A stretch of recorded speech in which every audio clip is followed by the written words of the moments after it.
Hello and welcome back to my YouTube channel. Hope are all doing well. तो आज हम discuss करेंगे GS के कुछ क्वेश्चंस। ये क्वेश्चंस आप सभी को पता है कि आपके प्रीवियस एग्जाम्स में पूछे गए हैं और संभावना है कि आपके आने वाले एग्जाम्स में पूछे जा सकते हैं।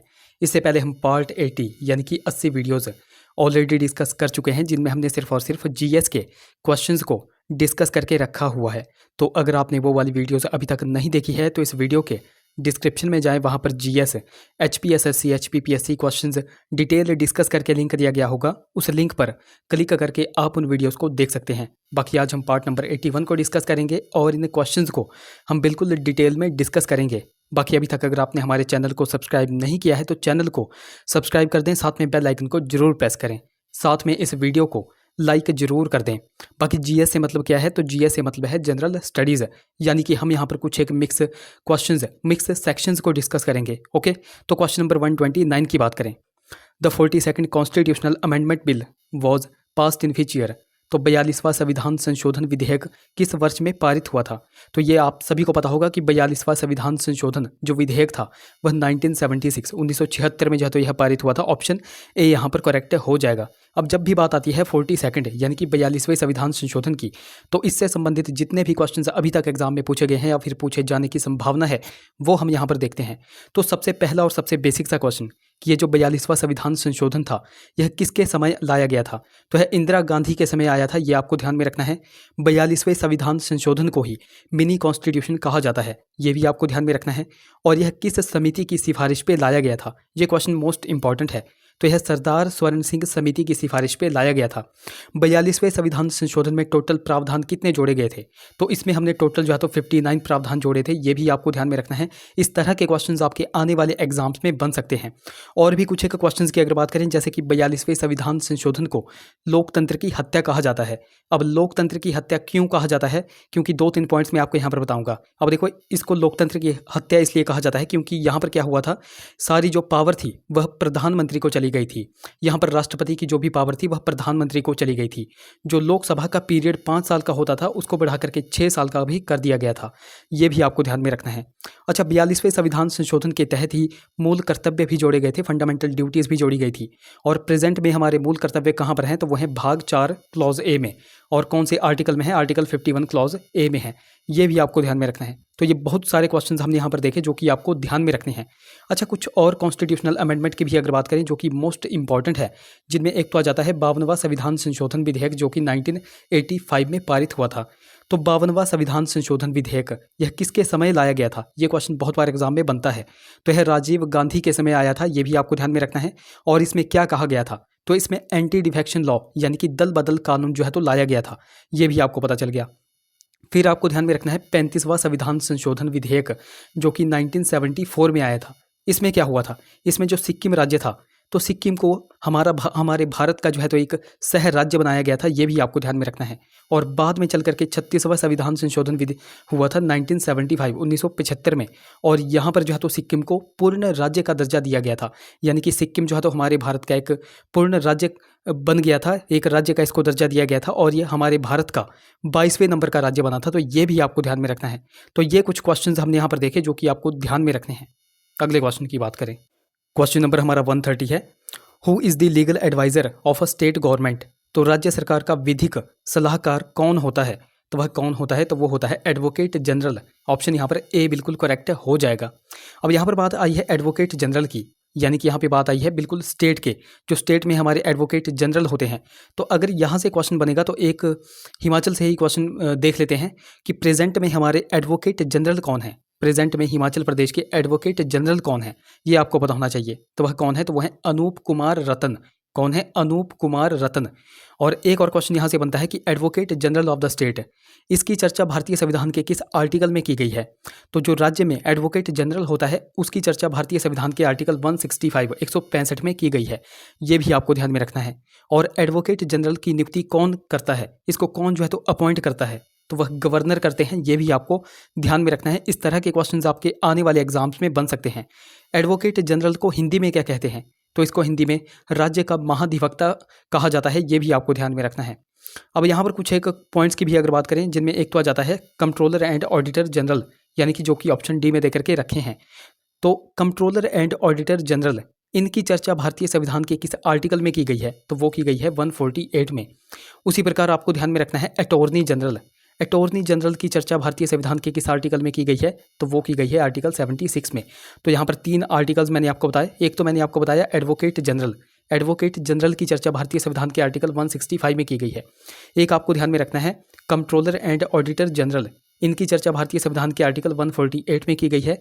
और एक आपको ध्यान में रखना है अटॉर्नी जनरल। इनकी चर्चा आर्टिकल 76 में की गई है। ये तीनों के तीनों आर्टिकल्स मोस्ट इंपॉर्टेंट है और बहुत बार एग्जाम में बनते हैं।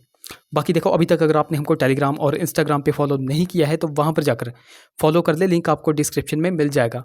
बाकी देखो, लिंक कई बार चलता नहीं है तो आपको सिंपली टेलीग्राम पे जाना है और @Let'sPrepare2 सर्च करना है, आपको हमारा चैनल मिल जाएगा।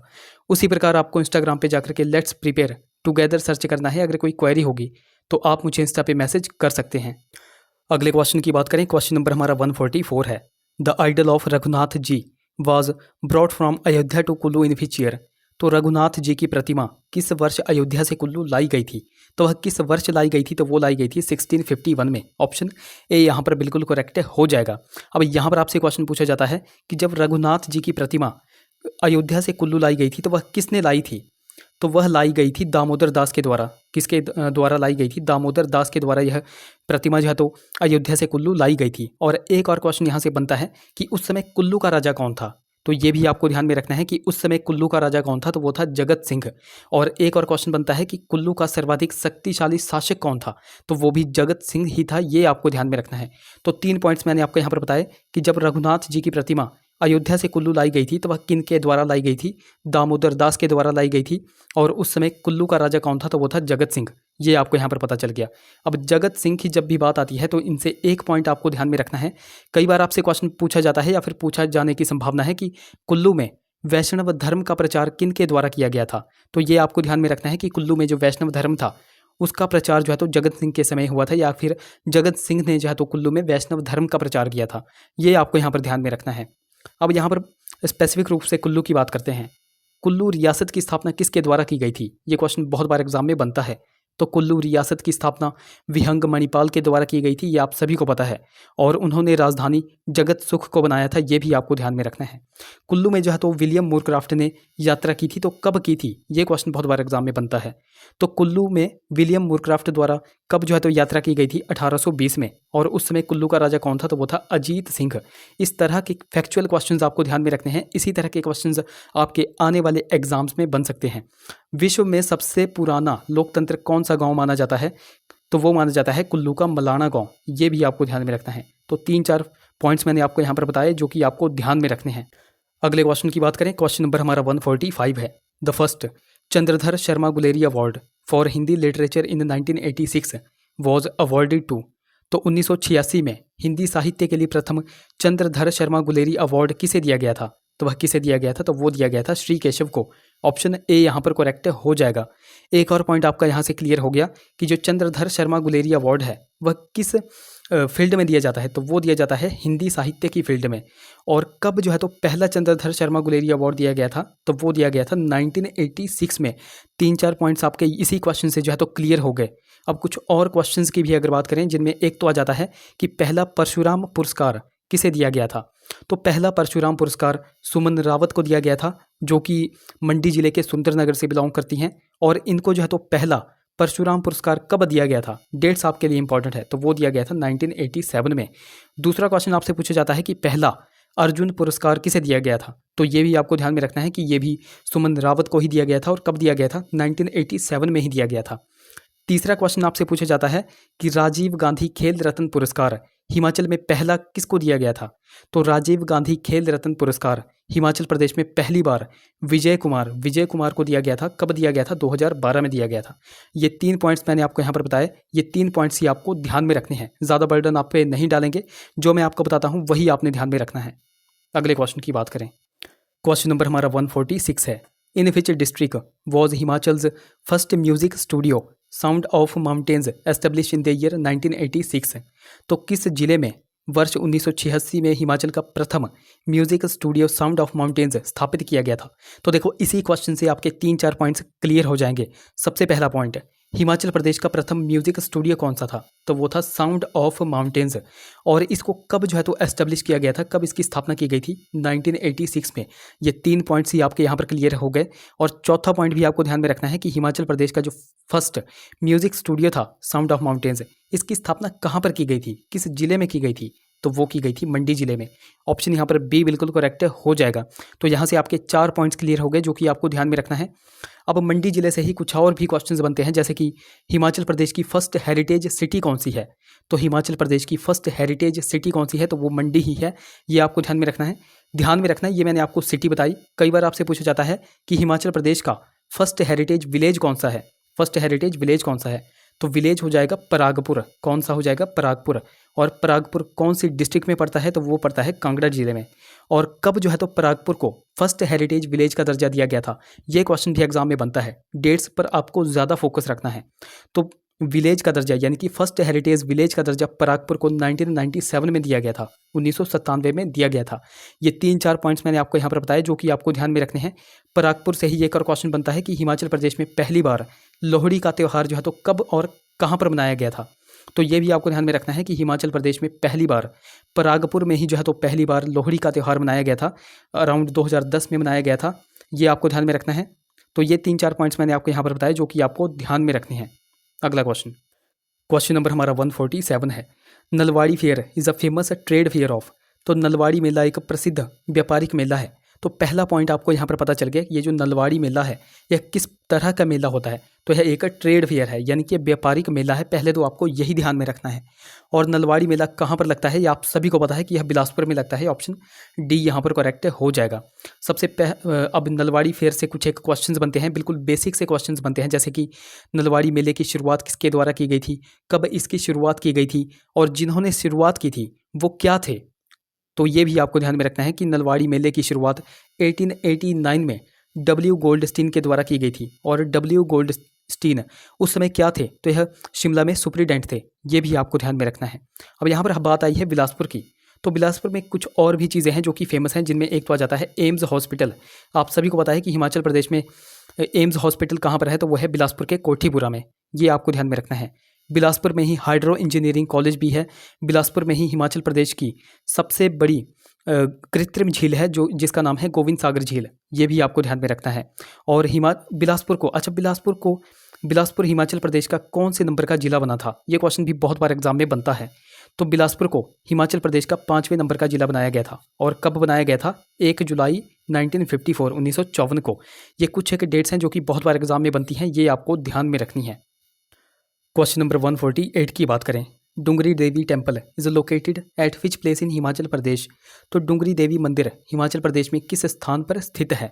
डुंगरी देवी मंदिर आप कह लो या फिर हिडिंबा देवी मंदिर कह लो, यह कहाँ पर है? तो यह कुल्लू के मनाली में। ऑप्शन यहाँ पर बी बिल्कुल करेक्ट हो जाएगा। अब यहाँ से आपसे क्वेश्चन पूछा जाता है कि डुंगरी देवी टेम्पल या फिर हिडिंबा देवी मंदिर, इसकी स्थापना किसके शासनकाल में हुई थी या फिर किसके द्वारा इसकी स्थापना की गई थी? तो ये आपको ध्यान में रखना है कि हिडिंबा देवी मंदिर की जो स्थापना है वह कुल्लू के राजा बहादुर सिंह के द्वारा की गई थी।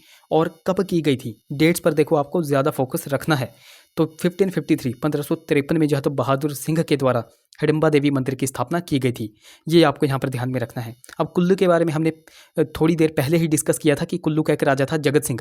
और जगत सिंह के समय जो है तो अयोध्या से रघुनाथ जी की प्रतिमा लाई गई थी। और किसके द्वारा लाई गई थी? दामोदर दास के द्वारा। जगत सिंह के समय ही कुल्लू में वैष्णव धर्म का प्रचार भी किया गया था। अब कुछ और पॉइंट्स भी कुल्लू के बारे में अगर मैं आपको बताऊं तो इनमें एक तो क्वेश्चन बनता है कि कुल्लू आने वाला पहला वायसराय कौन था? तो ये आपको ध्यान में रखना है कि कुल्लू आने वाला पहला वायसराय लॉर्ड एल्गिन था। और वह कब कुल्लू आया था? 1863 में। दूसरा क्वेश्चन मैंने आपको बताया था कि कुल्लू में जो है तो विलियम मूरक्राफ्ट कब आया था? कब जो है तो विलियम मूरक्राफ्ट ने कुल्लू की यात्रा की थी? तो उन्होंने की थी 1820 में। ये भी आपको ध्यान में रखना है।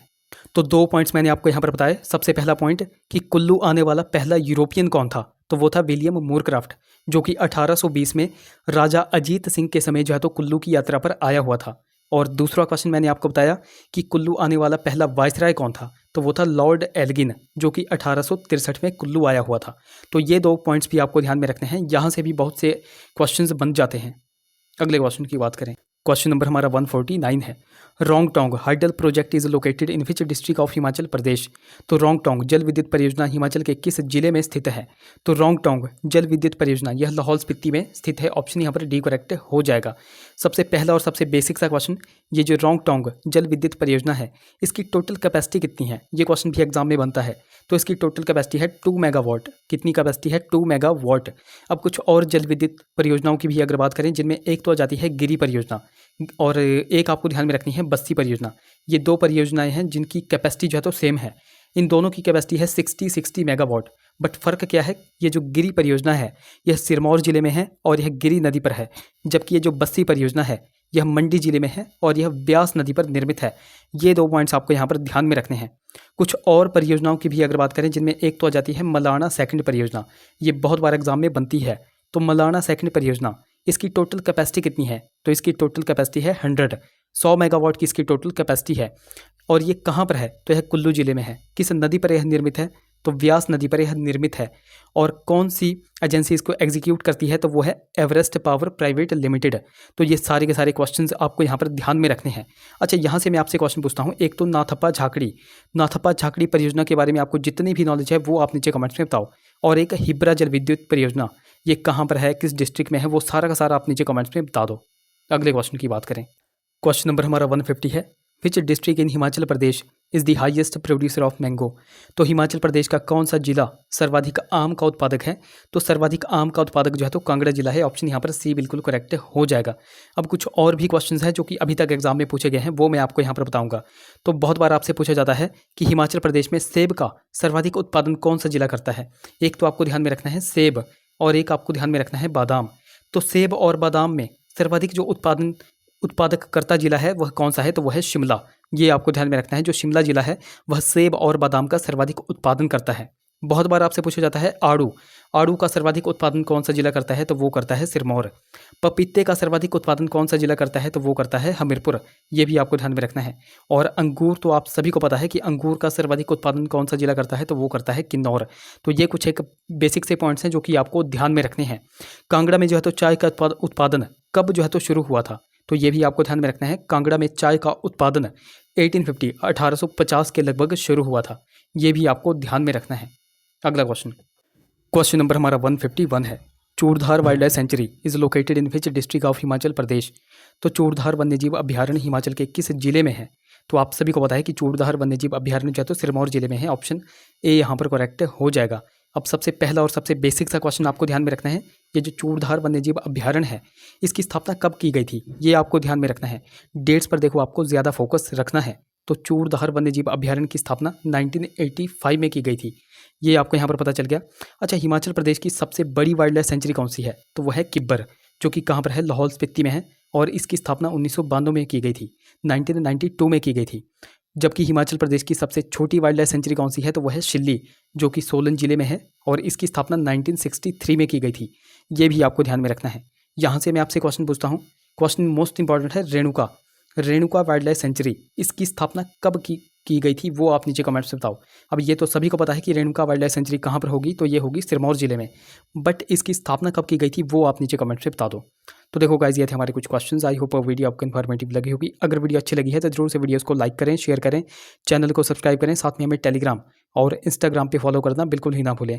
तो चलिए मिलते हैं अगली वीडियो में। Till then take care.